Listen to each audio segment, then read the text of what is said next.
Thinking Basketball Podcast. My name is Ben. Welcome back to another show. We are once again live on YouTube. Probably, maybe. I mean, I never know if I hit the right button, honestly, when we're doing this streaming live for our members. And Cody, it was a sad week for us. It was a very sad week. We have a lot of stuff to get to. We're going to talk about rookies today and the Rookie of the Year race and get our predictions in and get our ballots locked in 1 through 5. But before we do that, Basketball Reference seems to have lost the ability to color code its on-off plus-minus data in the little play-by-play tab when you scroll down for 17 minutes on a player's page. Finally get to that beautiful color palette of green and red. You have described players before as being all green, the Drew Holiday, the Draymond Green, maybe aptly named, and now I don't even know if I can use the website anymore. No, I mean, I saw this the other day. I'm glad you said something because I meant to send it to you and it just slipped my mind. But it was always so aesthetic, Ben, right? And I'm not a big aesthetic guy. Some people are. But you go to Basketball Reference, you scroll down, solid green. Or if you're like, I have a hunch that maybe this guy's not as impactful as others think, solid red. And you're like, there it is. Stats back me up. So I hope they bring that back because the green and red are truly some of the best statistical work that's being done out there. Yeah. Speaking of colors, by the way, did we ever talk about? Did you join Blue Sky? Did we ever talk about this? No, we totally didn't on the show. We did not talk about Blue Sky. Yeah, I signed up for Blue Sky. It's a big leap for me because I'm very anti-social media. So I mean, we'll see. I'm just over there lurking. I don't know what else is going on. Do they post about basketball yet? I'm waiting. I actually think it seems like there's a large contingency of a lot of the NBA intelligentsia is over there. And I'm seeing. I think shout out to Howard Beck. I feel like his call to action on his podcast he made, that was kind of like, oh, this seems like a cool shift to make. And then I see he's doing a good job of celebrating new writers that are coming in and stuff like that. So Howard Beck rocks. I'm glad that he was able to kind of champion this sort of thing happening. And there's a cool community that's developing there. I also, the first time I thought it was pronounced Blueski, because when you see it spelled out and not separated, I'm like, oh, what is this Blueski thing that people are posting about? But apparently it's Blue Sky. Apparently you skeet. You skeet there. I think they're pronounced skeets. I don't know what's going on. I may have made that up. But yeah, Blue Ski sounds like a very popular sort of Wisconsin establishment that all the kids in high school go to or something.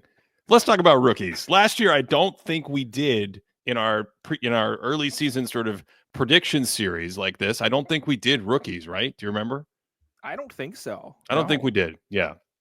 I think the reason for that was obvious. It was a 1.5-man race between the alien Victor Wembanyama and Chet Holmgren. He had a shot there. He had a shot at it, but Victor hit another level. And it was pretty much those two guys. It was very rare to have two rookies come in, and you could argue that both are all-star quality players like that as the league has gotten younger and, guys don't go to college for 3 or 4 years traditionally like they did in the 80s and 90s or whatever. So I think that's why we passed. But this year was interesting. It started first couple weeks of the season. There wasn't a rookie averaging more than like 8 or 9 points a game in the entire league. And now as they're getting their feet wet, the race is heating up. It's certainly not a class with this high end, you like look at the rookies and you say, oh, that guy might make the Hall of Fame. Like this guy could be an 8-time All-Star. You don't look around and see those traditional franchise players. And we knew that about this class. But it is kind of a fun class, Cody. I'm enjoying watching it. It's interesting. It might have a little depth in this sort of middle class range or upper middle class, or maybe we'll talk about it today. Can some of these players be stars? Do we have all-stars amongst this group? What kind of long-term careers can we expect from some of these players? Maybe that's a little bit beyond the scope. We're going to focus on who we think is going to win Rookie of the Year. But the last 2-3 weeks, a lot has happened with candidates emerging, dark horses coming out of nowhere. I have a number of rookies I want to talk about because when you get to the end of the year, I think there's a lot of names that could be finishing in the top 4 or 5 in the Rookie of the Year voting. Yeah, and I think that's what makes, like you said, it's so intriguing right now is when I was trying to put together my ballot, I was going around in my head, I'm like, man, I could convince myself of like 15 different iterations of this list. Like Defensive Player of the Year, I'm not saying I'm like 100% sold out. I'm not going to take it to market and be like, this is what everyone should follow. But this one especially, I'm like, man, especially if I'm trying to predict how people are going to vote, I'm like, okay, this guy kind of plays like this is this going to really connect with voters? This kind of thing that's important. This guy's on not a great team, but this guy's on a better team. So who am I going to be? I don't know. There's a lot of stuff going on in that realm, but also like you were talking about with the points per game, I think there's only 7 guys averaging 10 points per game or more. And I tried to check this. It seems like some seasons it kind of goes up and down. Maybe there's like 15, 13. So it's not like 10 is such an outlier on the back end. But I think the thing that does seem like an outlier is that there's often, it seems like, a rookie that's closer to the 20 points per game, even cresting 20 points per game or something like that. Or even if you go to any of those races, not even just looking at points per game, there's almost always been 1 or 2 guys that's just like, yeah, he's going to be rookie of the year. And I genuinely don't think you can do that with a single player in this list. There's a guy, I think I'm interested to see who ends up being really high on your list, because I do think there's a couple guys that seem to be separating themselves, but it's not like the Wemby separation where it's like, is this guy an all NBA player at the end of the season? Like, that's not what we're talking about. Does this remind you of, you might remember the year, the Malcolm Brogdon year? I mean, that was weird because Embiid kind of came on at the end. So I guess that would have been, what, 2015, something like that? Maybe even later than that. That's like right. Well, because he sat out a year. Yeah. Mm-hmm. Yeah. So somewhere around that. So that was a little different in that you had this weird sort of like, here's an older rookie who's like a solid veteran basketball player already versus here's this younger player who looks like he's going to be a superstar, but only played 30 something games. What do we do? So maybe it's a little different, but are there any other years that this sort of reminds you of in terms of having a class where, like you said, we're going to get into it. I'm fascinated to see how similar our ballots are, because we often have a lot of crossover when we do these kinds of exercises. And as you said, I think there's a lot of different directions this could go. So I think there might be some people that are really into following the drafts and how the players have turned out. So the comparison I'm going to make is actually like a top end comparison. I don't necessarily know about the depth of the draft. Like maybe you can see some similarities or differences in that way, but at the top end, 2001, I found to be a really interesting comparison. Do you want to take a guess off the top of your head who won Rookie of the Year in 2001? I'm going to hit you with some trivia here. So that's the 2000 draft? Yeah. So Kenyon Martin was the first pick maybe in that draft? Yeah, that's Kenyon Martin's year. Oh my goodness. Did Mike Miller win? Look at you. It is Mike Miller. We're ending the show. Yes. Going out like Costanza, I'm going out on a high note. So Mike Miller, averaging like a shade under 12 points per game, wins. Kenyon Martin, the aforementioned Kenyon Martin, gets second. Only 5 players even get a vote for Rookie of the Year. It's those two. It's Mark Jackson, but not the Mark Jackson you think about. It's a big man Mark Jackson. It's Darius Miles and Morris Peterson. Those are the only players that got votes for Rookie of the Year that season. And, Mike Miller goes on and he has a nice career. It's like a 3-point specialist wing guy. Kenyon Martin, obviously, with Jason Kidd and elongating his career is kind of this defensive, flexible type of presence. So you see some of these guys have big careers, but I don't know if you could genuinely say that anyone there became an all-star, at least in that group. We're off to a great start, because I think the draft historians consider that the weakest draft class in NBA history, which is the only reason why I knew that it was the Kenyon Martin class, and then trying to reverse engineer like who else was in that class that won Rookie of the Year. To be fair to the players in that class and Mike Miller, 12 points per game in 2000, Cody, that's like 17 and a half points a game in 2025. So if you adjust for the inflation and the fact that offensive rating was 104 or whatever it was. By the way, there's a slim chance that offensive rating might be under 115 this year. My super hot take from the preview. I think we're clocking in at 113 something, which is a little. I sent it to you. I think it's pretty close to where we were last year. It's going to be interesting to watch. Yeah. No, we'll definitely have to track that. But, Ben, like you said with the asking about who has the potential to be all-star and stuff, I was going to ask you something like that. Let's wait until after we talk, and then I'm going to, as we go through the players. Yeah. If I remember, I can ask that. But with this menu, Ben, of players, the draft, to me, this race is wide open, Ben. Wide open. Mm-hmm. Where do you want to start? Okay, well, you already said it. You already prompted the first question in my head. I have a player here who I want to I don't think there's many other players like this, but Donovan Clingan, his claim to some kind of Rookie of the Year candidacy would have to be entirely based on defense, right? Yes. I assume. Yeah, I mean, I've watched a little Portland. I've watched a little Clingan. I feel like more of my focus has been him defensively. I don't even know. Once again, we could check this. He's averaging 5.8 points per game. Like 5.8 points, and Cody, an incredible, a Yinka Dare-esque 0.3 assists per game. There's a deep cut. I don't even know who you're talking about. Yinka Dare, I think he very famously had like 0 assists for a very long time and possibly finished. We'll get the stats crew on this, even though we're live for that reference. But Clingan, I mean, can you make a case for finishing high in Rookie of the Year as just a really strong defender? I guess Walker Kessler would be the closest, and I don't think Clingan has the defensive chops right now that Walker Kessler did as a rookie. So I know, like, I don't have like a comparison for each guy we're going to bring up. I know that can be a little cliche, but when I watch him play, I just get a lot of Ivica Zubats type of vibes, right? Like just this massive long body that's in the pace, that's in the paint, that, you know, I think Zubats is developing his passing game. I think I've seen a bit more passing and creation from him than years past, but Clingan is obviously not at that point, and the post game's not quite as developed and stuff, but he's come in, and I think for a rookie big man, I'm impressed from what I see with his rim protecting abilities. And I'm not necessarily saying he's nimble, but it doesn't seem like he's lost completely when he's out in space defending. So I think he's a really interesting player, but I just don't think these kinds of archetypes, especially when you're averaging like 6 points a game. I don't know why I pluralized that, but we're going to Aldi's tonight, Ben. But I just don't think these kinds of players get a ton of recognition at the end of the year. Yeah.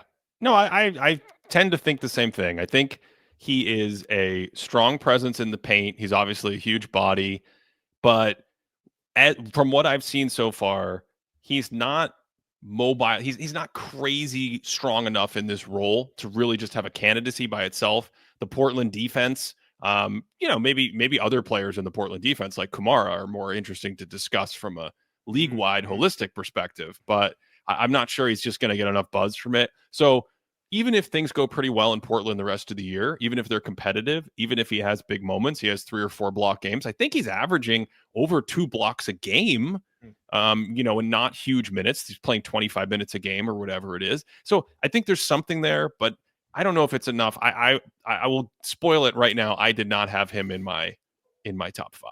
No, I ended up not having him there. And I kind of want to move on because I think there's another guy that's averaging, he seems to be a high-end rebounder, at least relative to the rest of the class. He's a guy that seems to be out there for defensive reasons. His offensive game is a lot of lob finishes and stuff. I think he's a little bit better of a passer than Clingan, but definitely not like a huge part of his game. But Edey Missi of the New Orleans Pelicans, I think kind of falls into this sort of category in terms of how people are going to judge them. Yeah, and I think to me, even maybe a lesser version of what I'm talking about. Because Clingan with the block numbers, and maybe at the end of the year, he has some rim protection numbers that are really strong for a rookie. Like as an example, I was just curious about his activity and looked it up on our board for Patreon subscribers, patreon.com/thinkingbasketball. And he's defending the most shots per 36 inside 6 feet. He's like literally in the 100th percentile. So he's like there, whereas Edey Missi is playing that role, but I think it's just to a lesser extent. So I don't think he's going to get any kind of love in that sense. No, and I think he strikes me as more flexible as a defender. I think I watched a Lakers game when the Pelicans were playing the Lakers, and I thought he genuinely bothered AD on a couple plays. I don't know what AD ended up having, but he's got some active hands. He's long. He's athletic and bothersome. So, he's a guy that I think is interesting. And I think Clingan, if these guys do get votes, Clingan will probably end up with more votes. But I think, like I said, Missi is a not developed offensive game defensive type of guy that voters will probably ignore. Exactly. You have the lower profile. I think has the qualities you're talking about, and that's why he's playing. But that lower profile in a defensive role, you're already sledding uphill trying to win with sort of a defensive candidacy. Cody, just in from our live stats team, Yinka Dare played the entire 1996 season for the New Jersey Nets. 58 games, 23 starts, 626 minutes. The man did not have an assist in 1996. He finished his career 110 NBA games. Finished his career with 96 turnovers and 4 assists. 96 turnovers and 4 assists. He had 4 career assists. Yes, 4 career assists for the legend Yinka Dare. Can somebody please put together a rough cut of these 4 assists and skeet it at me? Just skeet it straight at me over on Blueski. While you're would having love to dinner see at that. Blueski. Yeah. Yes. Yeah. Who do you want to discuss next? Oh man, this is I'll tough. Okay, oh, what were you going to say? I was just gonna say I got another guy. Since we're talking about big white dudes, I got another guy I can throw at you. Yes. I know you kind of like him. Oh, how do you feel about Kyle Filipowski? I think he's interesting. Mm. He's different from these last two guys where he shows me a little bit more offensive skills. Like it looks like he has some burgeoning passing skills. It's not like he's tasked with doing too much. I don't think this happens too often, but there's been a couple times where like he finds a nice little cutter and I'm like, "Ooh, look at you. You can kind of create a little bit." He stretches out a little bit, like he's on the perimeter a good amount, but he's not necessarily like a knockdown three. He attacks closeouts really well. Like I think that's something that I really like is people close out on him. He's like, bam, ball on the floor. I'm diving in there. Really, look at this. Look, oh, That's ridiculous. Yeah. Oh, that was nice.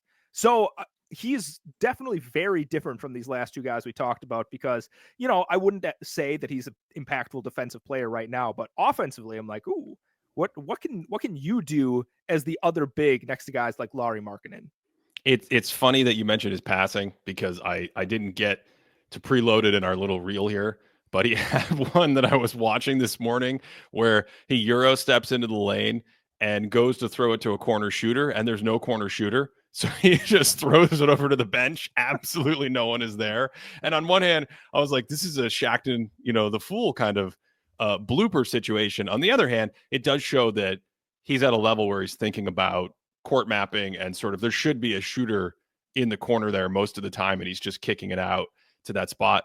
I mean, the closeout thing, the sort of athleticism, the fluid athleticism that he shows for somebody his size is really nice. I just don't know where the shot is right now. You look at his shooting indicators at Duke and in Utah, gets a lot of good looks, but isn't making them with high proficiency. He's going to be on a team where they're just shuffling hockey lineups in and out. I mean, he's out there on the court with like John Collins, Lauri Markkanen. Has he been out there with Walker Kessler as well? I mean, they play like four centers, then they'll play four guards. They'll go 10, 11, 12 deep. So again, even if the play is something that kind of ramps up in January and February, I don't know if there's enough for me to really consider him. Yeah, I'm looking at the shooting indicators on the thinkingbasketball.net database. He's shooting, 27% on wide open threes, which is the 6th percentile. But then he's shooting 53% on mid-range jumpers, which is like 88th percentile. And it's not like he's like bottom of the barrel volume for either one of those. So I'm like, where does this level out? Like, what are we going to see when we actually see an actualized Filipowski? But being able to put the ball on the floor at that size with that kind of athleticism is definitely a dynamic trait that I'm really interested. I want to see where he's going to be going in the future. Yeah, he's maybe more of an interesting long-term prospect. Not that he is a total project right now, but 21 years old. And I kind of watch him and, I wonder like how much can he learn in terms of the feel for how to play the game, just the rhythm, the cadence, the tempo, because again, he moves really well for his size and he's got some interesting skills that obviously make him intriguing. Cody, we're supposed to be professionals here. We're supposed to have, the right transitions and talk about things in the right order. Why we didn't go to Alexander Sarr next as a maybe a big who could defend, maybe have a deep. Yes, he's going to have more offensive juice just by virtue of where he was picked and his numbers and his team, and that's going to help his candidacy a lot. But I'm kind of interested in his defense as well. I don't know about you. I don't know if we were saving him. I was going to start just jumping around to these fluid athletic guys. Sorry. I didn't know. I just don't know the order of it. But let me tell you, Ben, if we're doing the rookie draft in terms of like who's closest to our heart, Alex Sarr is number one. He's my rookie guy right now. I as much as one can love watching the Wizards play basketball, I really, really enjoy what Alex Sarr is doing out there. I have to say, I had a brain glitch earlier. I totally blame this on being live. Alex Sarr is the defender I was referring to, who's the 100th percentile in shots defended at the basket. He's very active around there. Teams are shooting like in the 50th percentile against him. The expected field goal percentage difference based on the second spectrum optical tracking is like, middle of the road. But he's very good. Clingan, by the way, is in the 98th and 97th percentile in each category. So that's why I think maybe by the end of the year, you can have these like really sexy stats and mount something that gets you, especially if you play a lot of minutes on a solid team, you start more than other people, et cetera, et cetera. So that's what I was thinking for maybe getting Clingan into a top 5 position. But Sarr, of course, a much higher profile based on where he was picked. He's a really interesting athlete to me. And yes, we have never talked about him. So I'm interested in your thoughts. I think when I was just 100% in, and again, I don't watch any of these guys in college. So like the first time I see him in the NBA is the first time I see anything. Grabs a defensive rebound, and he's just Draymond Green all of a sudden, right? Just transforms it like right in front of us, just brings it down the court. I don't know who it is that's in the corner, but somebody's in the strong corner as he's kind of pushing it in like this transition offense. The guy immediately makes a cut like you'd see the Warriors doing. Sarr does this like on the move bounce pass in between his man and the guy's man that's cutting, hits him perfectly for a dunk, right? He tries stuff with his passing, right? And I think it bears out in the passer rating, which is quite high for a big man. I think it's like a 6.3, which for anyone that doesn't play around with the passer rating on thinkingbasketball.net, that's a really good number for a big man rookie. Like, that's pretty shocking to see. Well, the Draymond comparison is interesting because we'll see where he goes, but as a rookie, he kind of has this can't really shoot, but can kind of defend, is fluid, is all over the place, and can maybe handle a little and pass. And that athleticism and the combination of that, I don't know, makes him an interesting rookie player. Yeah. Of course, the Wizards have like 19 rookies that they're starting, so we'll see how that works. And I think he's a really interesting candidate. If you can define athleticism in a lot of ways, and you've talked about this in defining what it means to be athletic and stuff like that. I might go out on a limb and say he's maybe the most athletic rookie, like in pure fluidity, moving horizontally, going vertical, especially when you take into account just how big and lanky this dude is. It's fun watching him move around the court. And then, he's racking up some blocks. Is he averaging 2 blocks a game? I don't have Basketball Reference up here because I thought he was averaging at least over a block and then a couple of, or at least almost a steal in there too. It is exactly 2 blocks a game, and it is just under a steal a game. And for, I'm not a math major, but that's almost 3 stocks a game. Yeah, no, that's, to me, having all of those skills, I like players that are just a little bit funky, Ben, that kind of let you do something different when your team builds.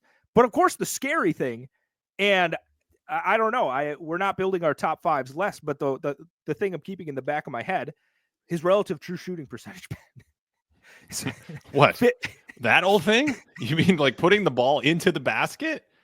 What about it? Negative 15 percentage points below league average, Cody, for a big man. This is just your nerdy stats corner that you always have to take. This is the one time every 2 years we get to really glow about the Washington Wizards. And you're over here talking about true shooting percentage as if Washington cares about such a thing. I'm just saying that the voting body, there's at least like 2 or 3 voters that are going to be like, big men need to be the most efficient player on the court, and just wipe him out because his field goal percentage is low. I'm not saying this right or wrong in the context of how inefficient he is, but I do know at the end of the day, he makes watching the Wizards kind of really exciting. And I am interested to see where I end up, because I kind of have a list ready. But we'll see like where some of these guys end up depending on how we talk about. But I really like Alex Sarr as a player. This, of all the prediction ballots that we've done, I think this is the one where I feel like, ironically, I feel like I have the most clarity on a list going into the discussions. Usually we have the discussions and then it helps me sort it out. So today I'm really fascinated to see if you can kind of change my mind almost, or sell me on certain players as I have to adjust and move them up and down in these discussions. Okay, I've been monopolizing the room. Who would you like to discuss? I think if we're already in Washington, Ben, like the Wizards are starting 3 rookies right now. So I think the most natural progression is we should probably talk about Bub Carrington right now, which, by the way, great nickname. It's such a good nickname that people just call him that, right? Bub's not his name. And he's talked about, I think his dad had the nickname. And I don't even know if it was a joke. I saw a video where he's pointing to himself as a baby. And he's like, I'm fat here. That's why I'm called Bub. But he's got a personality, and it fits the nickname. So he's near the top of the leaderboards for nicknames. So we're already off to a good start. You mean you don't want to call him Carlton for the rest of the year? I don't know has anyone ever called him Carlton? Me, the first time I read about him when we were doing the draft podcast last year, and I was like, let's talk about Carlton Carrington of the Wizards, and everyone was like, who are you talking about, Ben?"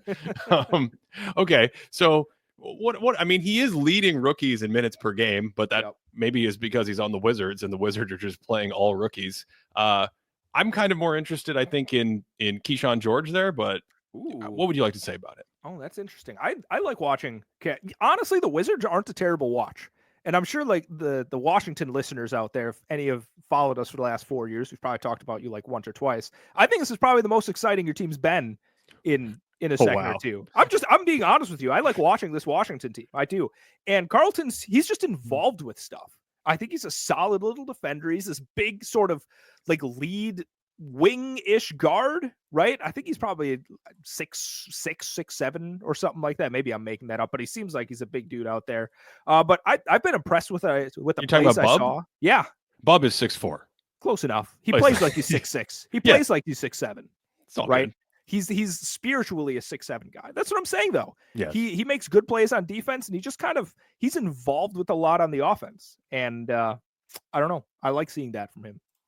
My favorite Bob Carlton stat to start this year is that the Wizards are minus 21 points per 100 when he's on the court, which is third worst in the league. Who cares about that? Yeah, no, I'm just saying that's an incredible stat for someone who plays so many minutes. That's really actually remarkable. I do kind of agree with you, though. The Wizards, this is the best version, I think, at least for me aesthetically, in terms of just a watch of the Wizards. Of course, Bilal Coulibaly has a lot to do with that, but we can't talk about him because he's not a rookie. That's a discussion for another day. Are we doing most improved player as well, or just running the gauntlet? Yeah, maybe that's just what this podcast is every week we do a different award. But yeah, I like Harrington. I think a big part of it is just the fact that, like you said, he's leading rookies. He was the only rookie averaging over 30 minutes a game. I don't think that's the case anymore, but like a week ago that was a case. So maybe he's just getting a lot of play and it stands out. Do you want to say anything about Keyshawn George? No, I mean, I don't know if either of them. I think if the Wizards are really bad, they end up with just however many wins it's going to be, 15 or 20 wins or whatever it is.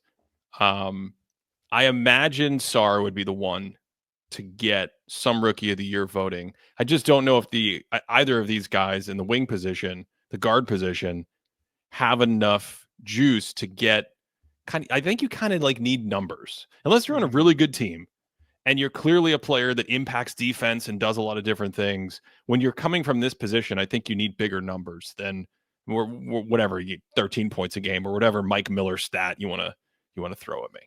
So you're saying that, because I guess he's not like at the top. I don't even know if he's one of the guys averaging over 10 points per game. And if you're kind of a lead handler sort of situation, you're averaging that many minutes a game, people are probably going to want you to score just a little bit more. They're both averaging about 9 points per game. I think the difference with Carrington is his playmaking has been a little bit better, a little bit more prolific, and the shooting is a little bit better. I just don't know if that's going to get you enough interest in a race where we've got some other players to discuss that I think are going to objectively have better rookie years, but also just have better cases.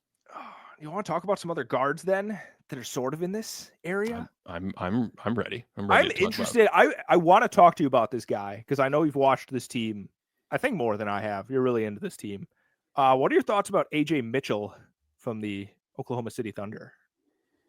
I don't think he's going to compete with some of the other guards from some of the other teams that I watch quite a bit. I think when we get to the end of this season, we will have rookies. I mean, right now we're up to 7 rookies averaging double figures per game.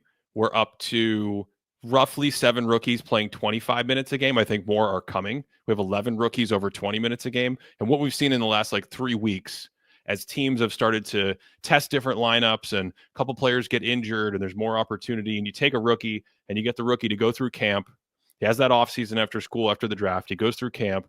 He goes through the preseason, and then things get serious in the regular season. They shorten the rotation. We're seeing certain rookies push through into the rotation or push their way up the rotation. And I just don't think a guy like AJ Mitchell on a team that is that good is going to really do anything that warrants discussion. I mean, where did Cason Wallace finish last year? Because was he third?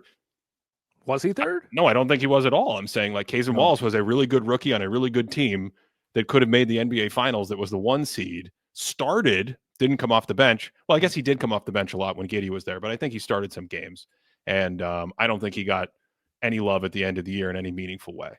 But again, he was competing in a year with, Victor Wembanyama and for the top two. Yeah, that still absorbs some of the voting. I think at a certain point, some people might be like, oh, this kid on OKC is pretty solid. But to your point, this is a team with championship aspirations that's very deep in those sorts of guard positions. And I kind of, like you said, that's probably going to be disappearing minutes for him near the end of the season. But in general, I think he's interesting. I think he shows some nice patience in that mid area. He doesn't really take too many mid-range shots. He probably needs to be more patient on his attacks, but he's good at getting guys on his back, making decisions from there. He also has a cool jump. Like, we need more guys whose jumper just looks a little unique. And I appreciate that his looks unique. We have too many, what do you want to say, cookie cutter jump shots out there, Ben. It's like baseball losing the wild batting stances or the wild pitching techniques or something. I mean, that's what really is attracting you, Cody, to this call out. I think you just want to get AJ Mitchell's, sort of funky lefty delivery that he has. I have another player in this mold for you, though, that maybe is going to, he's already had some murmurs of consideration. And again, playing on another team that could be a high seed, that could be a team with serious playoff aspirations. What about Ryan Dunn in Phoenix? So Ryan Dunn, I think actually when you brought up Alex Sarr earlier, he probably reminds me of some of these guys, the Kyle Filipowski, the Alex Sarr, the who else could we even say? I can't think of one of the other guys that we talked about. The Edey Missi, right? I think he has more offensive skills than some of those guys, but it's still at least that same sort of mold where he's just this rangy, flexible defensive dude that can do a little bit off the dribble. Like, they're not really tasking him, especially on that Phoenix team. You're not tasking him with doing too much when there's so many other guys that are able to do things. But I don't know. I think at the end of the day, kind of like what you were saying with some of those other players, I just don't think it's enough to really garner too much attention when people really get down to it. I agree. And his statistical profile is somewhat hilarious, where you have a player who in his first couple weeks is already getting left open on wide open threes more than almost anyone in terms of volume of wide open threes for the last few years. And then almost all of his threes are coming from the corner. This is like the PJ Tucker school of basketball shooting. Like 60% of his 3-point shots are from the corner. But I think at the end of the day, just being that like plug and play, that fill the gap 3-and-D guy. And I don't even know if he's going to get big minutes once everyone's healthy and they figure everything out there. I don't think it's enough. So another spoiler, I did not have him in my top. I'm not sure we've hit anyone in my top 5 yet. He is interesting with his length and defensive potential. Like, I think he's playing against the Magic when I'm watching him play a little bit, and Jalen Suggs is in the corner, and there's a play where he almost just teleports there to contest, and I'm like, oh my goodness, that's a lot of length and athleticism getting there. But then later on, there's another play where there's kind of this soft lobbing pass up to Bataze at the top of the key, and I was watching it and I replayed it, and I'm like, yeah, you probably could have made that steal. Like, I think if you really trusted yourself more, you could have run out there and grabbed that. But so he has a little bit more to grow. Ben, what do you think about his teammate? Oso Ighodaro? Again, low volume, low minutes. I liked Oso more in the summer league. The way he moves, the possibility of being a really good defender, and then the kind of like ball handling, passing. They really interested in passing and passing chops from a big. But again, I don't think we're at the level. Another guy I could throw in here, mostly for you, Cody, is Tristan da Silva in Orlando, who's like, right, he's going to play, he's going to be part of it. But at the end of the year, he's going to have 20 minutes a game, 8 points a game, whatever it is. Maybe when they're all healthy, he gets pushed out of the rotation again. I just don't think these types of players are going to compete with the guys that we still haven't mentioned.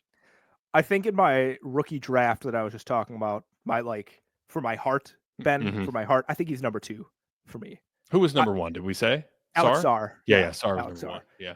Tristan da Silva. Like, who are they playing? They're playing, I think the Suns. I think it's that exact same game. There's like 2 plays in a row where like catches Plumlee's on him, immediately just like a couple of hard dribbles, dump off pass for a layup. I'm like, oh, that's cool. But what's cooler is, I don't know if it's the next possession, but a couple possessions later, he sets a screen, he slips the screen, gets the pocket pass, and then immediately dumps that off for another dunk. And I'm like, okay, so this guy understands that even though he's not a knockdown shooter right now, that there are other ways you can impact the offensive game when you're kind of like setting screens, you're driving in and making these dump off passes, right? And then of course defensively, I don't think he's an impact guy right now, but he's big and he gets into people's faces. And especially with this Orlando Magic team, when he doesn't necessarily have to be like the defensive guy, he's going to be valuable in what they're trying to do schematically. But you hit it right on the head. These are guys that know what they're doing out there, and that's why they're playing. But there's not that extra level to get you into the conversation. So let's stop beating around the bush. This is the longest teaser. We've been playing footsie with this for like half an hour. Let's jump. I want to ask you about the Memphis Grizzlies. Yeah. They have multiple rookies as well. They have started Jalen Wells in a number of games, and obviously Zach Edey as well there. How do you feel about either of these players and their candidacy for Rookie of the Year? So Wells is a guy that I think I wish I could go back and watch a couple more games because I'm really intrigued by him. Because the way that I see him right now, and maybe you can tell me if I'm completely off base, it seems like he's a nice little 3-and-D player with just a touch of a little bit more skills, just a little bit more skills. So he doesn't necessarily get the you close out on him in the corner and that's just the end of the possession, right? He can move the ball around a little bit more. And I don't know. To me, I think the 3-and-D thing is really sexy to voters. So you see a guy like that thriving in a team that hopefully makes more of a push. And I think you have the recipe for a guy that could honestly score pretty well. Okay, so it sounds like are you more interested in him as a candidate than Edey? Well, I don't want to reveal my cards too much right now, Ben. Okay, all right. We still got another 3 hours to go here. Okay, you're stalling on Zach Edey. I think everything you said about Wells is fair. I think the best way I could describe it as someone who's watched a lot of Grizzlies lately is he's out there and fits in, and you don't notice him in a bad way. You're not like, who's this guy messing things? Who's this rookie out there who's bleeding value? But you also don't necessarily notice him in a good way as often as you might want. Now, to your point, he does have a little extra. He's got some footwork. He's got some finishing. He's got some short mid-range stuff, bank shots. He can create a little bit more of his own offense. But if I were just a spoiler, if we do another topic later on down the road, if you just said, Ben, go turn on some Grizzlies, who's this little spunky guard that jumps out to you? It would be Scottie Pippen Jr. Yeah, it wouldn't necessarily be Jalen Wells, who's done a good job holding down the fort. But I think my biggest question for him specifically when it comes to Rookie of the Year, outside of like how much can he actually ramp up as he gets more experience this year, which is always a big one, what's going to happen to his minutes and where is he going to be in the rotation when the Grizzlies team is back healthy? Because they're like running people with like their B team. And now we're getting John Morant back. We're getting Desmond Bane back. We might get Marcus Smart. I mean, Marcus Smart, I think, has played a couple games here and there in the last few weeks. So I just don't have a great feel for what his final spot in the rotation is in the regular season. And if you're on a team like that and you're going to be like the sixth option, like you said, it's just kind of turns you into a 3-and-D kind of portfolio. Then you're almost down with Tristan Da Silva. Almost. But, this is also guys taking 8.5 3-point attempts per 100 on like a shade under 40% from three. Yep, he can shoot. If you can shoot and you can play a little bit of defense, plus like you're going to carve out some minutes for yourself. So I think the minutes will be there for him throughout the season. Okay. Let's stay with Memphis because this is starting to get fun and exciting. Zach Edey, he doesn't have the Alexander Sarr problem of efficiency, does he? Oh, no. And I don't know if you've seen it lately. How many has he taken? He started to take a couple threes here and there, and which is hilarious because let's see, he's taken 10 and he's made 6. So, I mean, he could stop right now and be the greatest 3-point shooter in league history at 60%, but clearly something that he's probably tried to work on, and they want to mix in here and there if teams are just going to completely leave him open. He's a huge screening body. He is kind of mobile for his size defensively and can bother people down there. And of course, the Grizzlies are we talk about big lineups, Cody. You turn on the Grizzlies, and sometimes they got Edey at center, Jaren Jackson roaming around at power forward, and your new adopted son, Santi Aldama, who is just like, you're just like, wait, how tall? Every time I have to look it up. Every time I'm like, wait, how tall actually is Santi Aldama? Oh, he's like 6'11". Okay, so they're just giant. And they're a good defensive team. They're a solid defensive team. And then he has that post stuff. He could, finish around the basket, clean up, throw some stuff to him in the post. I don't know what the numbers look like at the end of the year, but like he's clearly compared to the players we talked about before on a good team, I think the Grizzlies, he's got to be like a level above.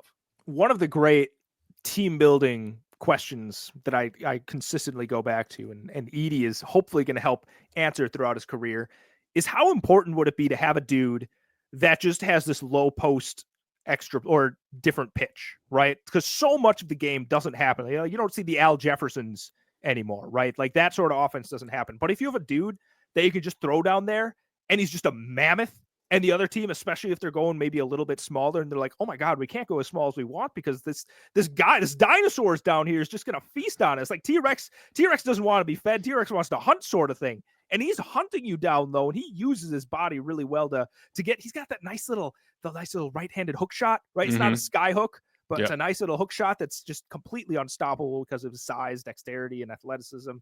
So I think that's going to be fun to watch, is like how valuable, if the Grizzlies make a playoff push, especially if this is a couple years down the line, like how valuable is having a guy that can score offensively like that? How valuable will that be?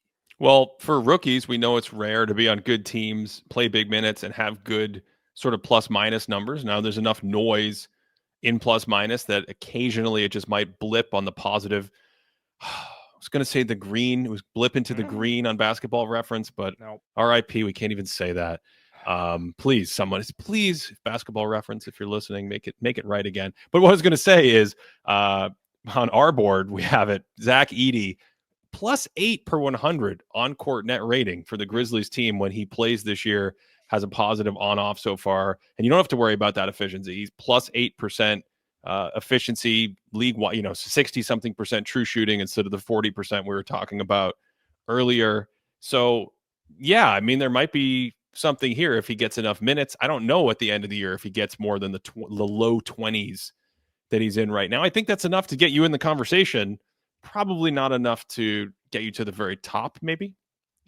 I think defensively is an interesting question, because I'm mixed. There's some of the numbers are giving me pause, Ben, because you look at the classic shots defended at the rim, how much you're impacting player shots. And it seems like players are actually shooting better around the rim when he's the primary defender down there, which is very strange, Ben, because when I watch him, like when you say he's athletic, like I don't know how quick he is side to side, but he's definitely a very good leaper for his size. Like he gets up in the air. I think they were playing the Warriors, and he gets this block that I'm like, I don't know if I've ever seen somebody that's not named Victor Wembanyama or like Kareem Abdul-Jabbar or like young Wilt Chamberlain just like get up that high and that quick. I'm not saying he's anywhere near those guys. What about Dwight Howard? Or Dwight Howard's shorter. What about Anthony Davis? He's shorter. Like those aren't 7-footers. This is like a 7+ footer. You're saying this was like near the top of the backboard? No. I'm saying that like the quickness that he was able to get up. It was kind of a nimble because he's so big. Yeah, exactly. Okay. He's got like it would be like watching Shaq just like get up that quickly. Like a Manute Bol. Sure, but like or a Mark Eaton. I like this. Those are some good comparisons. Yeah. Okay. But you see those kinds of blocks, right? But then I don't know. I sometimes watching him like I feel like you could work on verticality a little bit more. He's kind of prone to guys getting into his chest. I think I don't remember who it was that was driving into him, but he was having some issue with people like getting physical with him and scoring that way. So I'm not sure. I think there's definitely some holes in his defense, but I don't know if it's as damaging as the numbers seem to bear out at the moment. Where would you like to go next, Cody? There's a handful of players that I really would like to discuss here, but I want to throw it to you. Oh, can I say one guy? You don't even have to make a comment, but I want to stamp him as a Cody guy right now. I'm a big fan of Jonathan Mobo, the Raptors. I think he's a micro ball star in the making. Just a dude that's kind of short and plays really, really big, and I like watching him play basketball. So another guy that we could talk about is, let's go. Speaking of Wemby, let's talk about somebody that runs the court with Wemby a little bit. Oh, this is terrible. Oh my goodness. Ben, where's the emphasis on his first name? I believe it is like Marbury, Stefan Castle. Okay. Yeah. Stefan Castle. Yeah. I mean, mostly people call him Steph now. Steph Castle. Yeah. I'd feel weird saying Steph. Yeah. I think it's too much baggage with that. Okay. Yeah. So we'll say Stefan Castle. Yeah. Now we're getting somewhere. Yeah. Cody. We're getting somewhere. Yeah. We've talked about him recently, so we don't need to spend too much time, diving into the gills. But I do think that The interesting thing about him is as he plays more and as he gets more experience and responsibility and all this stuff, what happens to the roles on that team in San Antonio? I mean, do they tighten the rotation up, or other players get injured mid-season? I'm not sure. I'm not sure he's going to be a guy at the end of the year that has some stretch where you're like, oh, he averaged like 19 points and 8 assists a game. But I do think some of the passing numbers will be there. Interestingly, he had maybe the easiest, hardest defensive assignment of his life the other night. They played the Warriors. They played the other Steph that you were alluding to. And his defensive assignment that night was to guard Steph Curry. And so this is the hardest thing he's ever done. But also for a rookie, even one that has a solid understanding of the game like him and a pretty good feel, I think, what they said was, I don't know if you saw the game, Cody. This is the game the Spurs beat the Warriors. They told Castle, you just stare at Steph Curry's belly button the entire night. That's your job. You just walk around the court and you stare at his belly button. And he did a nice job. He did a nice job. Got to, going back to a little bit of like Fred VanVleet in the 2019 finals kind of thing. Just hold him and chase him around all night. Did nice work. Do you think that it is fair to say that Stefan Castle is the best passer of this rookie class right now? Boy. It's funny. The first guy that jumped into my head was a big man. I think it's fair to say I wouldn't be super confident just in terms of, how much knowledge do I have about his passing chops versus some of the other players who would be in the same ballpark. But I think for the high-end candidates that we're probably going to kind of land on, I would want to lean toward yes. Okay. Yeah. I feel like what I like about him is that this is another guy where maybe the efficiency will hurt. And there's a long list of rookies that come in that are pretty inefficient that, that doesn't really impact them going forward. So I'm not too concerned about it. But in terms of voting, right, I don't know how people are going to act like treat his shooting efficiency if it does not go up throughout the season. But in terms of just like how he plays, he strikes me as a really high field guy, like a really good interior tight passer, makes a lot of those reads really quickly, great athleticism. So he's able to make some like rebounding plays. I don't know if I've seen too many defensive plays at the rim, but he definitely finishes in an explosive way that I kind of don't expect. Like he just kind of sneaks up on you. Like he's going to the rim and all of a sudden his like heads at the rim. It's like, oh, there's Castle going at it. So I just think he's a really high feel guy. And I don't know. I don't know how people feel about that sort of thing when they're voting for this. Well, we know you can win Rookie of the Year with negative true shooting percentage, with below league average efficiency. It happens all the time, right? So we know that's the case. You probably just don't want to be like out by -10 where he is right now. He's still in the 40s. Yeah. Like get yourself into the 50s. But that's where the progression of the season becomes so interesting because he drives pretty well. He's got a little shiftiness and a good ball handling and pretty good feel for setting up screens and kind of creasing his way into little gaps. But right now he's in like the 15th percentile or something on his drive percentage, on his efficiency of finishing these drives when he actually goes to score. Can you get that up to like the 35th percentile? Can you get a few more free throws on those kinds of plays as the year goes on? And now you're talking about stats that are more like, 14 points a game, better efficiency, good assist rate, or whatever it is. Then I think you've got something intriguing, Cody. Yeah. And I think if he stays healthy, he should have all the minutes he wants throughout the season. And when you're playing with somebody like next to somebody like Wemby, like you're going to have some opportunities to showcase some of your passing chops. You mentioned top passers. I mean, there's lesser names that we could get into, but I kind of like the way Zachary Risacher passes. But he is really, truly, maybe out of all the players we've discussed, the most multimodal candidate we have here. Like he can defend, he can push in transition, he can pass.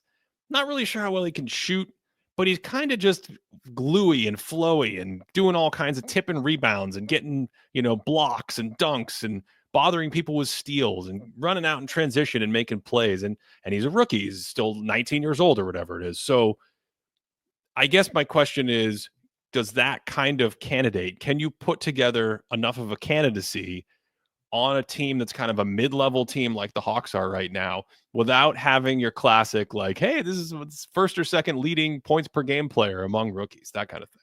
He is such a black box of a player to me. The guy, I do not feel confident in evaluating what Risacher's game is. I just know that it's fun to watch. Like, it's almost like his offensive game, like, not the isolation part, like not the half court sort of thing, but it's sort of like James Worthy, where he's just always down to run. Like always, like he's just trying to get out in transition, or like Sean Marion or something like that. It's like, ooh, there's a gap, I'm going to cut. Like he's always cutting to the basket. He's always running out in transition. And like, he doesn't seem to be bothered by anything at any point. Like, I think, who are they? I don't remember who they're playing recently, but he misses like 2 lob layups in the same quarter. Like a couple of really nice passes. He misses a couple of them. He didn't have any sort of reaction. He was just like, oops, I missed a layup. He just went back to it. He's like a robot, like a machine just going out there and doing his thing. I think I saw this. Did he miss 4 layups on one play? Did I send this to you? In one. Someone missed 4 layups on one play. It might have been this Risacher play, but to your point, it doesn't. Maybe I can't remember it because it doesn't even phase him. Something very subtle. I'm going to put it up for the live stream, folks. Risacher, when you're watching a player like this, and you said he's a black box and you can't really figure it out, sometimes these small, subtle plays jump out to me like crazy. And he's sort of off ball and just boom. Did you see that? All of a sudden throws a hand up. You're like, what happened on this play? He's helping back into the paint against Alex Caruso. And then he's in a sort of traditional help position next to, guarding Jalen Williams up at the top. And the Thunder think they can just sneak a cross-court pass. And this happens all the time around him. And all of a sudden, he just gets this hand up, knocks this thing out of the air. This is kind of like a Victor Wembanyama, like, wait a second, we're way longer than I thought you were kind of thing. And those plays jump out to me. And then you start watching that more closely, and you're like, God, he's kind of annoying defensively, even though he's only 19. So I kind of just have the feel that he's like this really, I mean, Sean Marion is a great call out, because Sean Marion is another player that early in his career, not on a very good team, you're trying to figure out, like, what is this player? He can't really shoot. He doesn't really run pick and roll as a point guard. What is going on? But when you can become a really good defender, when you can be very dangerous in transition, when you can attack closeouts, and when you can make extra passes, all of a sudden there's something there. And maybe that excitement on my side is more long-term with him than this immediate season. But I do think in this immediate season, if you end up with a proper kind of stat line, let's see where he's at right now as of recording this. He is 11 points, 4 rebounds, a little over an assist, and around a steal and a block. If he could get all of that up just a little bit, like bump that entire stat line up, Cody, by 20%, now I think we're talking. Yeah, and I completely forgot what I was going to say there. I was looking at some of my notes, and I figured out, Ben, it was against the Kings. Like, that's where all of this stuff was happening. And you talk about the defense and the defensive potential where he shows it with his length there. But sometimes there are plays where, like, there's a couple closeouts where it's like there's 2 seconds of the shot clock, and he kind of like, he doesn't realize that the guy that's catching the ball is going to have to shoot. So he just kind of like lollygags up to the contest. So it's like sometimes an awareness sort of thing there.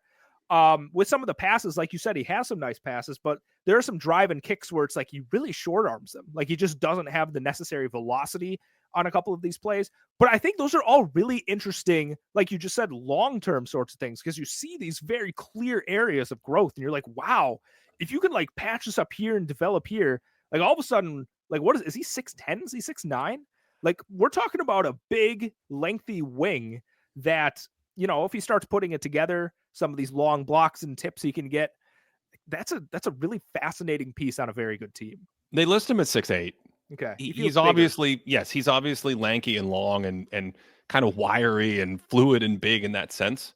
But there's one game, and I would have to check my notes to see if I even saw this game. It's really throwing me for a loop. There's one game that kind of gives me pause. It's a couple weeks ago against the Knicks. Okay. He has 33 points in this game. Now, he's never had a game with more than 3 assists, which, of course, is reflective of his lack of primacy, especially with someone like Trae Young there. But to have a 33-point game like that, now, is it just lucky 3-point shooting? He was 6 of 10 that night. How often is that going to happen? The reason the whole thing gives me pause is because if I had a stronger feeling, Cody, that Risacher, as the year went on, someone like Wembanyama last year, could have stretches where he averages like 15 or 20 points a game over a stretch, and he's getting more comfortable with the drives. He's getting more comfortable. Like right now, these things are just not really in his wheelhouse. The shot gets a little more comfortable. Then I think would really be talking about a guy who could win the Rookie of the Year. Whereas right now, he's in my top 5. We'll see where I put him, but it's more like I think there's some other guys that have a better shot. Like Castle, though, he's a little too close to the -10 relative true shooting percentage right now. It's like -9 right now. Looking at my list, Ben, I got 2 more guys that I want to bring up. Does that sound about right? That sounds exactly right to me. Yeah. Okay. So something that stood out to me when I'm looking through this rookie class is there doesn't seem to be any kind of outlier statistic, right? Like I said, the 20 points per game guy, the guy that's rebounding like 11 rebounds per game or something like that. But there is actually one guy. It's a little bit of an outlier, and it's an outlier in efficiency. And who I'm talking about, Ben, is the sharpshooter Dalton Knecht over in Los Angeles. Yes, Dalton Knecht. Mm-hmm. This is exactly the kind of player that I think could come in and win Rookie of the Year, Cody, because you are talking about someone who is in a system where, I mean, he literally wears number 4. Like his coach, JJ Redick, is going to weaponize him as a movement shooter. He's not 6'3" or 6'4", though. He's a pretty big 6'6" wing. He's not great defensively, but the Lakers aren't very good defensively outside of Anthony Davis. And I think he can hold up and play minutes. And so you go back to this thing I said about like what has happened after a few weeks of the season as rotations change and these rookies get more comfortable.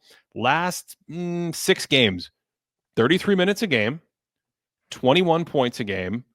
And it's, he's white hot from downtown. He's 60% in that stretch. But you can scale those numbers back and still be talking about a guy who is A, starting for a potential playoff team in Los Angeles, B, playing around 30 minutes a night, and C, scoring over 15 points a game with good efficiency. He does move. He's got some gravity. He's got the spacing effect. I think that in this season might be enough to get us there. Along with that, he's currently a 50-40-90 guy by a pretty good margin. Like it's 51% from the field, 45% from 3, Ben. He's shooting 45% from 3, 93% from the free throw line. As far as I'm concerned, according to StatHead, Ben, I don't think any rookie's ever been a 50-40-90 guy. Like there are some guys that came close. Like you look up, I think Steph Curry's rookie season and a couple other of these sharpshooters, but nobody's done that before. And I think it's, I'm not necessarily saying like taking a side on it, but like Westbrook's triple doubles. Like all of a sudden, if you have that kind of narrative build, and you're like, hey, this guy's playing big minutes on this team that has some higher aspirations, and he's playing sidekick next to some of the best players that we've had in the last decade, and he's doing it very well at ridiculous efficiency. That all sounds really nice, Ben. That's a really nice narrative boost for you. You just made a great case, Cody. I think if you could get 50-40-90, is that what they call that thing? 50-40-90? Is that what they call it? Yeah. Yeah. It's just confusing me for some strange reason in the moment all of a sudden, because I was thinking like, why are we going from like a middle number to a lower number back up to a higher number? Anyway, if he could do that, whatever that's called, I think that would make a candidacy. He also, of course, plays in Los Angeles. Mm-hmm. And, you get a little bump for playing in Los Angeles for the world's most famous basketball team kind of thing. Well, he also plays for the guy that's very clearly going to make a media push for him at some point. I'm not allowed to say LeBron's name because I got yelled at last podcast episode for bringing him up. But if there's any teammate that's going to get on social media and just like start talking about how Dalton Knecht's the best rookie that he's ever played with, right? I've never seen a better rookie play. I've never seen a better shooter before. JJ Redick's out there. He releases a podcast. Maybe LeBron and Redick get back together just to make an episode about how good Dalton Knecht is, just to get him in this awards race, Ben. The flip side, Cody, has one of LeBron's media candidacies ever panned out in any? I feel like it always goes in the other direction. He's like Shabazz Napier is going to change the Miami Heat. They're like, not with me around.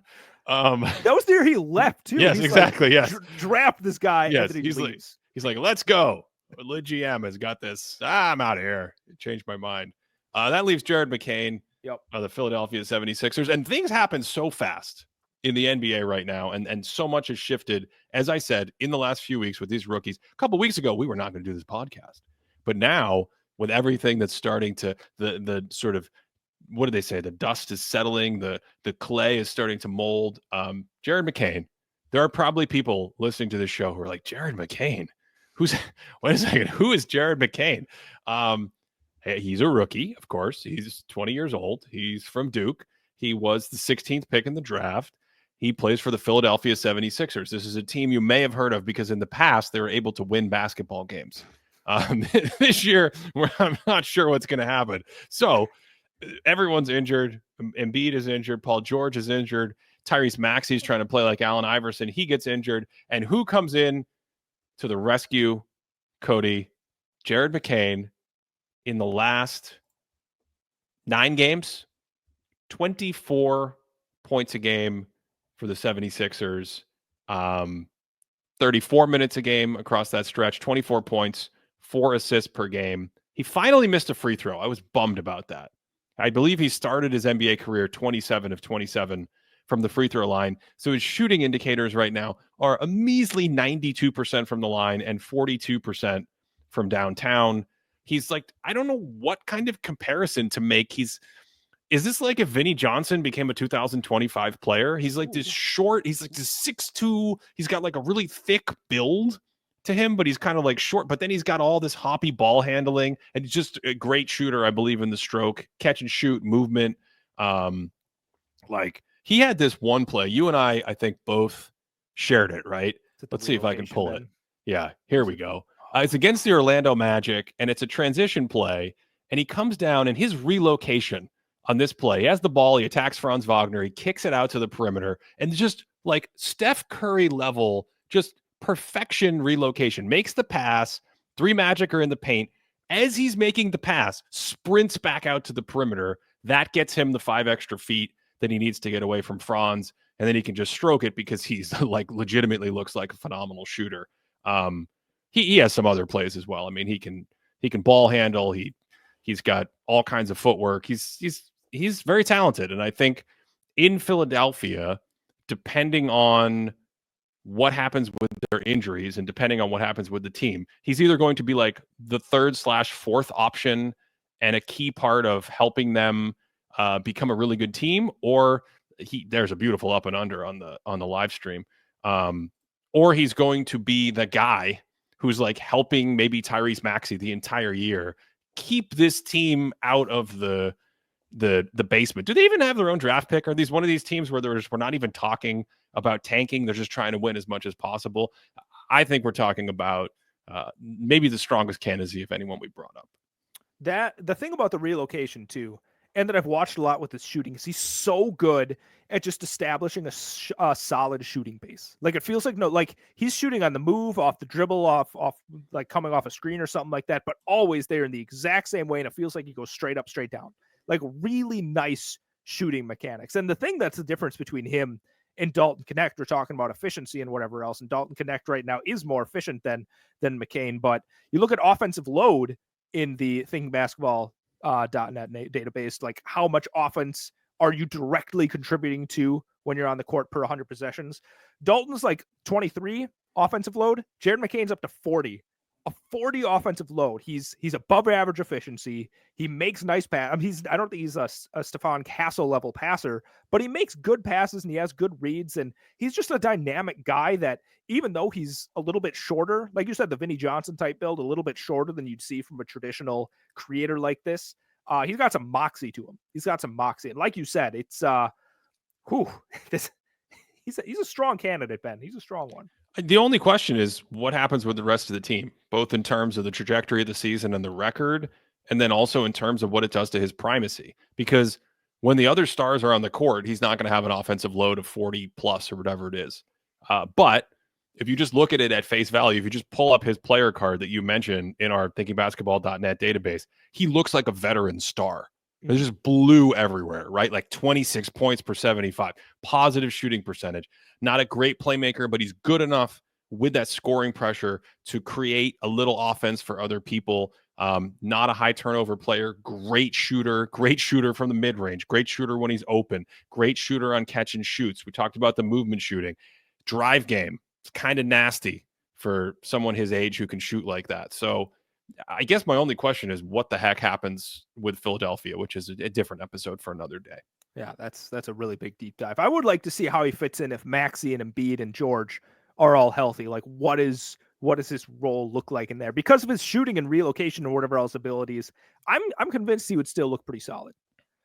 Okay. Anything else you'd like to say about Kim or anyone else? I think I have a ballot order, and now I'm nervous.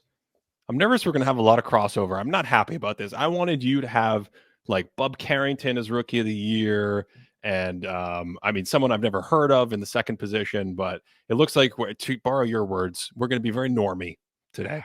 Yeah, it's tough sometimes. It's tough to be normie. Let me ask you a question afterward. Just like do I want to switch this around? Is he really going to keep it up? You know what? I'm going to keep it. I'm going to keep my original ballot. Okay. I actually changed my ballot during the show. Ooh. Yeah. You convinced me to change my ballot a little bit. You convinced me that there was a little Laker boost that was going to occur, and that was the adjustment that I made. Can I give you my just two honorable mentions, my number 7 and number 6? I think my first honorable mention would be Alex Sarr. Oh, he didn't quite make it. I think people are not going to like the efficiency of a big man. Yeah. But I had Jalen Wells at 7 and Bub Carrington at 6. They didn't quite make my ballot. Okay. You didn't want to go Reed Shepherd coming from the rafters after a series of injuries and trades adjust the Houston Rockets season? You know what? Maybe that can be its own full episode at some point, but that feels outside of the scope of this. All right. I have Zach Edey number 5. Ooh. I have Zach Edey number 2, Ben. Yes, I like this. This makes me feel much better, Cody. Yeah. Who was your number 5? So my number 5 was Stefan Castle. Okay, I have Castle 3rd. Ooh, okay. Yeah, I'm gonna go Steph Castle 3rd. Okay, so my take on Edey is that I just feel like the way that he plays is really not going to change. I'm not going to see any kind of rookie slump. He's just going to keep trucking along, and if these other guys might have some ebbs and flows, I don't see any ebbs and flows from Zach Edey. He is what he is, and it's just going to keep going along. At the end of the year, people are going to look at that and say, wow, I like it when my rookie big men have a nice post game and grab a good amount of rebounds and block a shot. And you're just going to all of a sudden end up with number 2. So you're preying on the fact that you think the Rookie of the Year voting body will be all over the age of 60 and just really looking for that old school post game. No, I'm just saying that the efficiency from that kind of play is going to help. And let's just say somebody that I almost bumped to number 2. I'm not sure if I believe the efficiency is going to stay like that. Okay. Foreshadowing. Okay. Well, there's no foreshadowing. We're here. I'm going with Risacher at 4. Same. Okay. Yes. Yeah. Oh, I love Risacher. And then who do you? So wait a second. That means you have Dalton Connect 3rd. That is correct. This is great because I moved Dalton Connect up to number 2 based on your case for Dalton Connect. I mean, right now is a different story. It's just, Ben, he's shooting 45% from 3, 50, 40, 90 club. And I know he's next to some guys that really helps for that kind of thing. Like he's going to get, like even D'Angelo Russell coming off the bench, good little passer. He's going to set him up well. I don't know. I want to see how excited people are if that 3-point percentage is down to like 40, right? Like, does that change the game significantly for people? Yeah. I love when you say a good little something. Yeah. You know, are there players who are medium size? Is he like a medium size? Is he a chunky passer? Like, is he a robust? Like what is, anyway, we'll have to really get to patronizing way for me to describe things. Yeah. Well, because you usually reserve it for defender, I believe. Oh. Almost like this very telescopic thing. Like it's almost like it's paired with being a defender, right? He's a little defender. But now you're starting to break it out into he's a good little shooter. He's a good little dunker. Yeah. We have that. We have the of it all. Like, I got to start retiring some. He's a Lilliputian. Anyway, so that means Jared McCain. We both picked. What's going on? Did we both pick the same defensive player of the year last year? Last week. Oh, you picked Dalton Connect for 2. Who was 3 for you? Castle was. Yes, I had. Do we have the same 5 guys? Oh no, we have the same 5 games. We have to restart the podcast. This is ridiculous. No, we can't restart. We're live. It's not the old days where we could re-record the entire hour and no one would notice. Is it too late for me to get Bub Carrington in there just for the No, fun of it? I will give you the strategic card right now. If you want to put him in there, you are totally welcome to do that. I'm not. I'm gonna keep my 5. So we both have Jared McCain. So Yes. we've both locked in on. We both said Victor Wembanyama for Defense Player of the Year, right? I don't remember. Is that what happened? I think we both said Wemby, and now we're both saying Jared McCain. Wait, but really? Wait, am I wrong? Let me pull it up. I don't know. Yeah, we both said Wemby. Okay, great. Do you know who I had number 2? I did not write it down for some reason. I thought I wrote the entire thing down, but it's not right here in front of me next to the Rookie of the Year. I'll have to get it somewhere else. I wrote mine down. I said Gobert. This is ridiculous. Do you want to know the betting favorite for Rookie of the Year right now when you look at the betting markets? Is it Dalton Connect? It's Jared McCain. This is terrible. We just played dry. We actually just Why even have a podcast? Let me ask you something. Who do you think has the high ceiling of this rookie class? Oh, how much time do we have? That is a super fun question. Mm-hmm. Boy, is it from a player that we've talked about today? That's the first thing I want to make sure. Yeah, we talked about a lot of guys. We did, but we didn't get to know Bronny James and Tristan Newton, players like that. I thought we were going to get through an entire season without saying his name. LeBron's son? Yeah. I mean, Rob Dillingham is interesting, right? We didn't mention him. Mm-hmm. He's interesting. Sure. For a ceiling player. Let's see. We've talked about Reed Shepherd before. I think, by the way, the thing with Reed Shepherd that's the most interesting right now is not necessarily that like, oh, Reed Shepherd is some massive disappointment and he's fallen off since the preseason. It's this thing that Cody is struggling to come to terms with, which is that Houston's very good and there isn't any room in the rotation for Reed Shepherd, especially based on how they like to play and all the defensive bodies they like to put out there. And so it's like, are we filling up the court with the Amen Thompson minutes or Reed Shepherd? That's the tricky part. So that's another guy that we didn't discuss today that I could see batting around in my head on this question. And I think of the ones we discussed, boy, I mean, McCain is interesting just based on everything we talked about. Mm-hmm. I think the French guys are interesting too. Like if you came back to me in 2 years and you told me Alex Sarr is a great athlete, but he's having trouble with these defensive sets and it's impacting his impact and blah, blah, blah, I would say, okay, I can buy that. But if you also came back to me and said, Ben, in 2 years, Alex Sarr is just a nasty defender and he's starting to put things together, I'd be like, okay, yeah, I can see that as well. So the French guys are very interesting. Risacher, McCain, I think I'll put Castle in there as well. Those are the guys that would come to mind, just looking at it from a ceiling perspective. The 3 guys I thought of were Sarr, Risacher, and Castle. So we're in the same ballpark. I got to throw one more name out there, though, that we actually talked about today. Who? Kyle Filipowski. I was just about to say that. I was saying, I bet you're a Filipowski guy. Yeah, Kyle Filipowski. Things could happen there down the line. I could see it. He could have a ceiling, this Kyle Filipowski. What a fun rookie class. It is a fun rookie class. Hey, speaking of fun things, what are you doing for Thanksgiving this week? Do you have a special side that you want to share with us or something like that? You can't ask me that yet. Why? You got to do something first. Oh, sorry. To support this show, check out patreon.com/thinkingbasketball. It's the best way to directly support us. We've got our stats, our Discord community. We added the membership. If you want to do one-stop shopping, instead of going to YouTube and getting membership videos, you can go over there to Patreon and just get everything. The only thing is the upload is different at Patreon. So it's always a couple hours or next morning until the video shows up. Now, Cody, Thanksgiving is coming up this week. It's almost as exciting as the NBA Cup that's going on tonight. But what in the past you've serenaded us with all kinds of venison gravy and onions and God knows what else is going on. What do you have on the menu for some of the sides this year? Or are you not eating? Are you going on strike and not eating over Thanksgiving for spiritual reasons? Well, I have 2 Thanksgivings. right? I got my family's Thanksgiving. I got my wife's family's Thanksgiving. That's a lot My of work. family, the Wisconsin Thanksgiving, Ben. Wisconsin Thanksgiving, right? We had that this last weekend. There's always a rule, Ben. Always a rule at the table. 4 meats.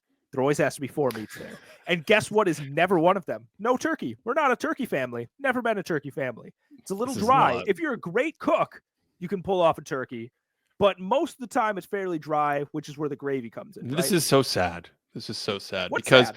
Well, because just to hear that your connection with turkey is that it's dry. Because yes, if you were to oven roast the turkey in a very sort of traditional vanilla style, you would end up, as most people do, with a dry bird. However, if you do things like brine your turkey, now you're talking about moisture. You're talking about succulence. Yes, you're not going to associate that with dryness. You can also do different things with the turkey. You can confit parts of the turkey in fat. I think one that I'm surprised you haven't tried that I think you should get on. So you do the Hodek Thanksgiving the week before Thanksgiving, right? Yep. Okay. I think next year you should fry the turkey. Not going to be dried. Like deep fry it, sort of. Deep fry that puppy. Yep. By the way, got to ask, when you say brine, are you a dry brine kind of guy, or do you eat a liquid brine in there? Oh, I'm talking liquid. Yeah. Okay. Yeah. I've been seeing some chatter, Ben. Some chat. I think the people are a little bit lower on liquid brining. I'm seeing a lot more excitement about dry brining. It's really coming up, Ben. Is this one of these trends like on the internet where you don't shower or wash yourself for a year or something? I'm just saying, maybe the internet trends, maybe, I'm just saying, maybe that's another podcast. Give me what's a Thanksgiving staple for you? I don't know. I think maybe stuffing is my favorite thing because it's the only time of year I eat stuffing. Yeah. Why is that? Why don't people eat it more? Because it's the same for me. Well, I had a year or two where I ate stuffing year round. And I said, this is too much stuffing. I said, this is it's great. It's a bread product, and it's often a bread product on top of a bread product. Like, you're putting stuffing inside the sandwich, and that's very enjoyable.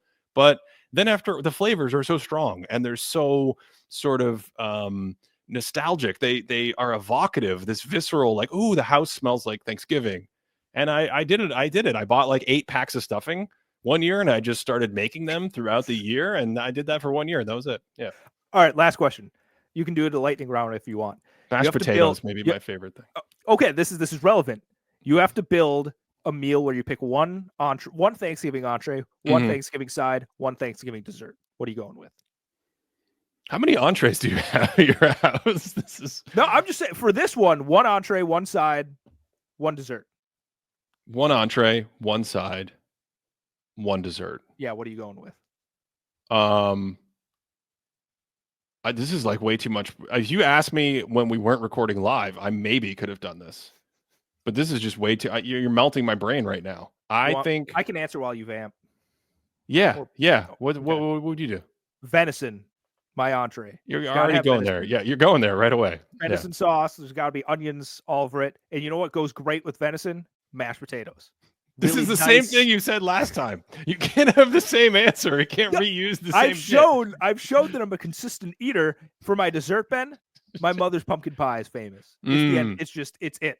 Like, I associate pumpkin pie with Thanksgiving more than basically anything else. That's fantastic. Yeah. I think normally I'd say apple pie. That's my speed. Yeah.